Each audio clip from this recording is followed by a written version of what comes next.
mas a gente acredita que a gente vai mudar muito a maneira das pessoas investir e comprar e financiar, porque uma vida planejada credencia a pessoa a fazer escolhas melhores.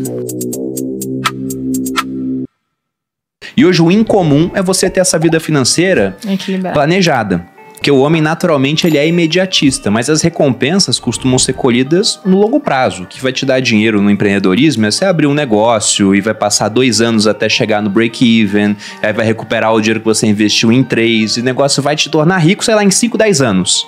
Não vai acontecer da noite pro dia. E o Nubank tá fazendo 10 anos. Então tem muito mais coisa no bastidor do que quando o cartão explodiu, você viu, nossa, que bacana isso aqui. Não foi do nada, já tem uma década de que eles estão nessa estrada. E você comentou, Carlos, de como o brasileiro ele é imediatista até na hora de resgatar os investimentos, né? Você falou, poxa, o prazo ali tá em torno de 2 anos. Nós passamos a fase da conscientização.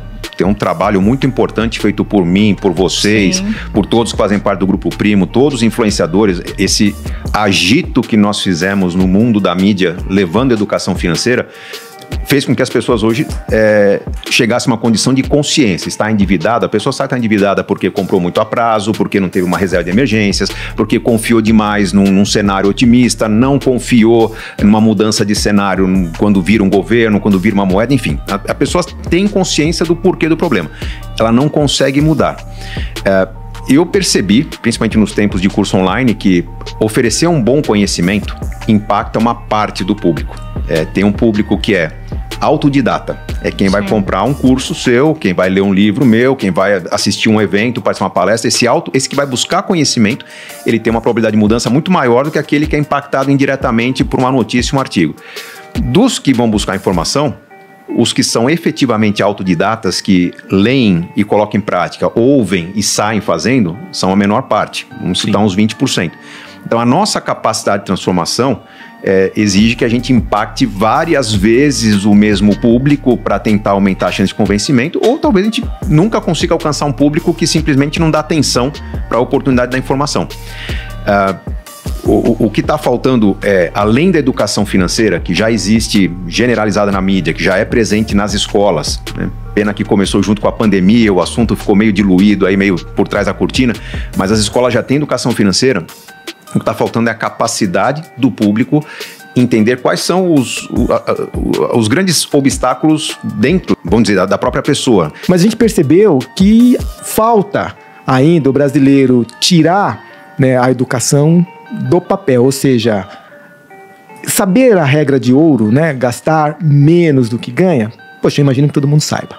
O ponto é, por que isso não se torna realidade, transformação na vida das pessoas? Ela quer ter uma vida melhor, mas ela segue modelos de uma sociedade que está muito endividada. Então, puxa, cheguei à vida adulta, estou casando, a família quer que eu tenha uma casa própria, vou buscar casa própria onde? No banco, vê o financiamento, vem um limite de financiar até 30% da minha renda na prestação. Eu acabo seguindo modelos que são os modelos que todo mundo segue, numa sociedade em que 80% das famílias estão endividadas. Não é possível que esse modelo vá funcionar. Então, acho que o grande desafio é convencer as pessoas a seguir um modelo totalmente diferente da média. E isso significa agir de uma maneira diferente do que papai e mamãe esperam, do que o vizinho cobra, do que o compadre que dá o tapinha nas costas celebra, carro novo, tênis bacana, celular, relógio e tal. Então esse convite para uma vida diferente significa um convite para vencer o status. Vencer o status é complicado numa sociedade que tem um histórico de pobreza. Porque acho que todos nós aqui temos uma origem que, puxa, papai teve menos condições que a gente, vovô menos ainda, e a gente quer mostrar para a sociedade que a gente está evoluindo. Como as pessoas não valorizam no Brasil diplomas, conquistas imateriais, a gente usa as conquistas materiais para simbolizar as conquistas. Então o jovem tem pressa para ter o celular da moda, o tênis da moda, não tão jovem já quer ter um carro bacana, não tão jovem também quer ter uma casa própria. São mais que o Instagram também, né? E foto, ostentação. Exato. Então, e esse mesmo jovem, quando fala, puxa, cansei do Brasil, vai morar fora, ele vai morar num porão, vai morar num barco, vai morar numa Kombi, né? Fala, pô, porque longe da sociedade ele tem um comportamento que permite a ele rumos diferentes, mas imerso na sociedade dele, ele titubeia, porque ele não tem referências. Então, aí entra a questão do planejamento, que é De repente buscar referências para alguém que fala, ó, tem uma estratégia, mas eu vou acompanhar a sua estratégia. Eu tenho a orientação, mas ao longo do processo você vai se ver diante de uma decisão difícil e pegar todo o dinheiro que você tem, todos os 20 mil ou 200 mil reais que você tem, tirar da poupança e pôr no CDB, que tem imposto, que vai ter uma relação bancária diferente, mas eu tô aqui para dizer que você está no caminho certo.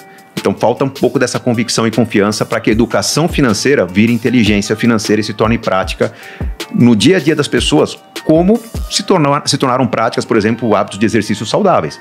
Alguns anos atrás, era um negócio, todo mundo lá na moda, né? Queria dar uma orientação, o que você faz, o que você não faz, alguns se machucaram, outros não.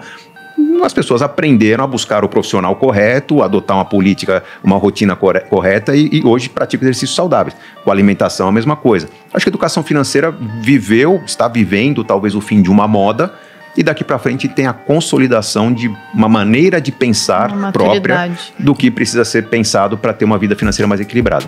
Eu ia falar que isso é tipo dieta, né? O povo, geralmente, eles querem fazer a mesma coisa e resolver o problema. Eles não entendem que eles têm que fazer coisas extraordinárias para resolver um problema que é extraordinário. Não adianta tirar. Não adianta você fingir que vai acontecer uma coisa surreal, que você vai arranjar dinheiro do nada. Você vai ter que fazer coisas que vão além daquilo que você já fazia, né? Do que trabalhar, do que, deixar de comprar alguma coisa. Você vai ter que sacrificar.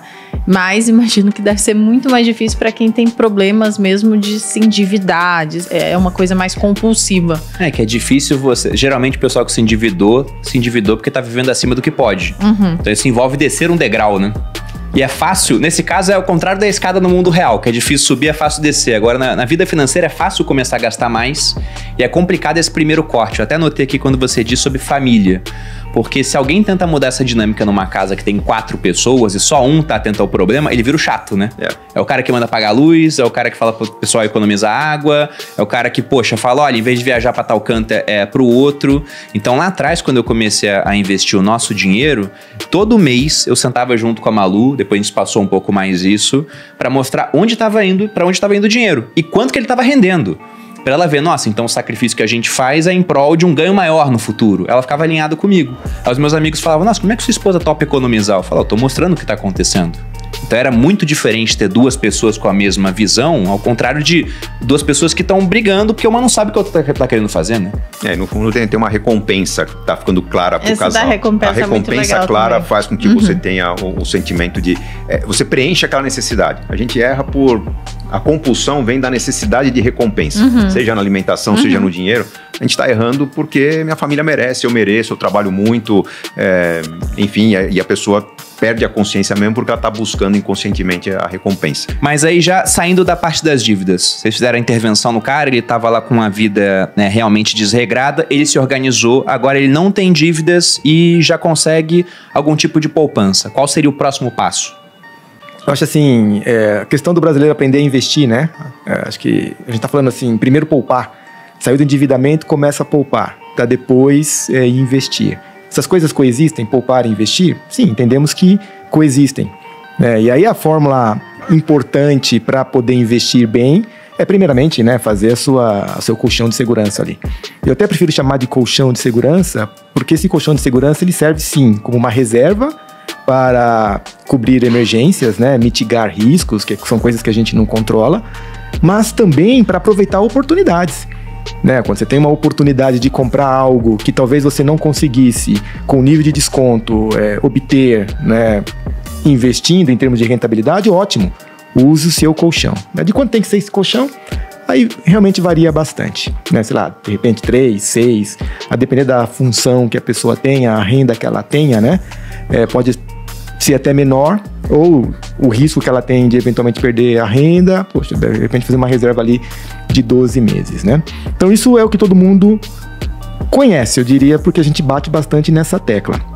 Agora, o que o Gustavo trouxe, que aí falta no brasileiro, e esse é o maior desafio, que é a visão de longo prazo. O brasileiro ele investe de forma curto-prazista. Recentemente, a gente teve a pesquisa Ambima 2023. Se você olhar ali o prazo de investimento do brasileiro, entre colocar o dinheiro e resgatar, nós estamos falando de menos de 2 anos. E se a gente está vivendo mais, poxa, vai ser muito difícil, né? Se a gente continuar nessa toada, não vai mudar aquele número do 1%. Vou trazer uma curiosidade aqui. Você sabe que o INSS, o benefício pago pelo INSS, a média tem ficado em torno de R$ 2.500 por mês. Isso é pouco? É muito? Sabe que eu não sei?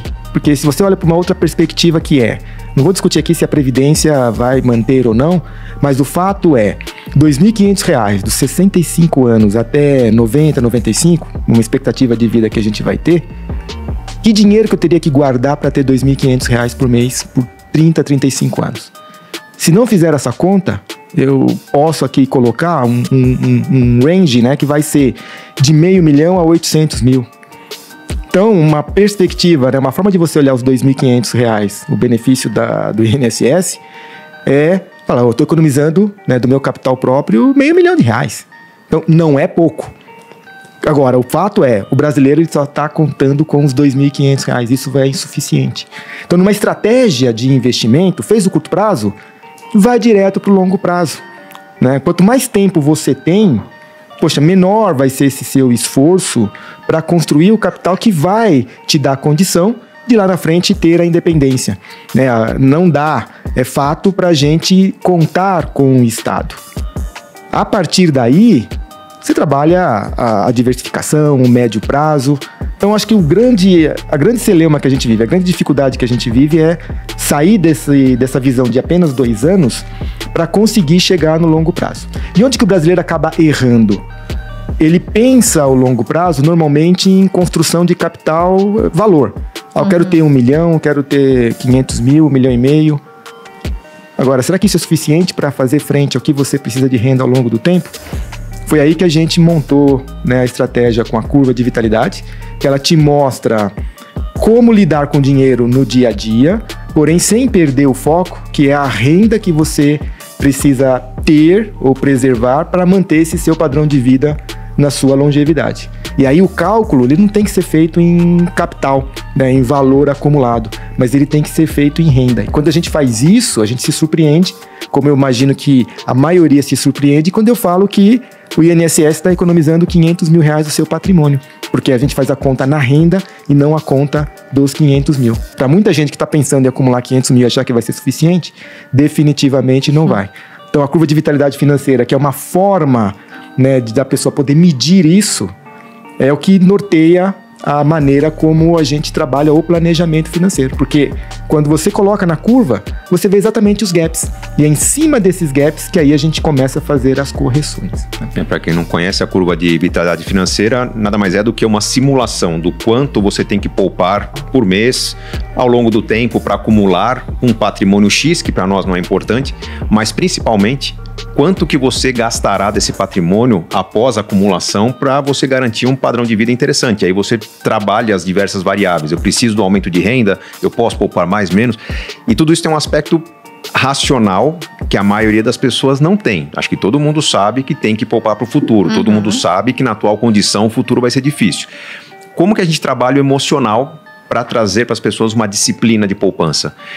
Tem um trabalho do planejador que é o de arrancar da pessoa os sonhos que ela tem. Por isso que eu comentei no começo das simulações que ela faz, né? Porque ela está simulando não só a independência financeira, mas os outros sonhos que ela quer conquistar. Se eu sei o que a pessoa quer, ela quer viajar todo ano, ela quer reformar a casa a cada 3, 4 anos, quer trocar de carro a cada 3, 4 anos, eu quero trazer para a vida da pessoa os sonhos e ao fazer isso, o dinheiro fica curto. Eu convido a pessoa a ter aquele enxugamento que eu comentei agora há pouco. Olha, você vai ter que ajustar seu estilo de vida. Por que esse sacrifício? Porque você vai ter muitas recompensas de curto, médio e longo prazo. Então, quanto mais sonhos a pessoa está construindo, menor é a probabilidade dela sucumbir ao consumismo. O que é consumismo? Tirando as questões, os casos patológicos, que é talvez algo entre 15% e 20% dos casos, patológico. Procura uma terapia, talvez tomar um medicamento para controlar a sua ansiedade. Mas os 80% mais dos casos são pessoas que simplesmente estão procurando recompensas. A vida está corrida, a vida está difícil, eu mal tenho tempo no meu relacionamento, eu preciso de um presente. E a pessoa vai estar adquirindo coisas que, eu preciso dar um presente para a pessoa que eu amo, eu preciso garantir um conforto para meus filhos, eu preciso ter uma casa que eu consiga receber as pessoas. Sim, a pessoa está certa. Mas quanto maior a certeza que ela vai conquistar algo muito interessante a curto, médio e longo prazo, sonhos interessantes, menor vai ser a propensão da pessoa exagerar no que ela acha que merece. Ela vai manter uma disciplina maior porque ela está colhendo, ela está sendo acompanhada e a plataforma está mostrando para ela que, poxa, parabéns, você está 100% da meta, 99%, ajusta aos pouquinhos. É esse aspecto psicológico que faz com que eu consiga garantir no longo prazo aquela disciplina que a maioria das pessoas perde.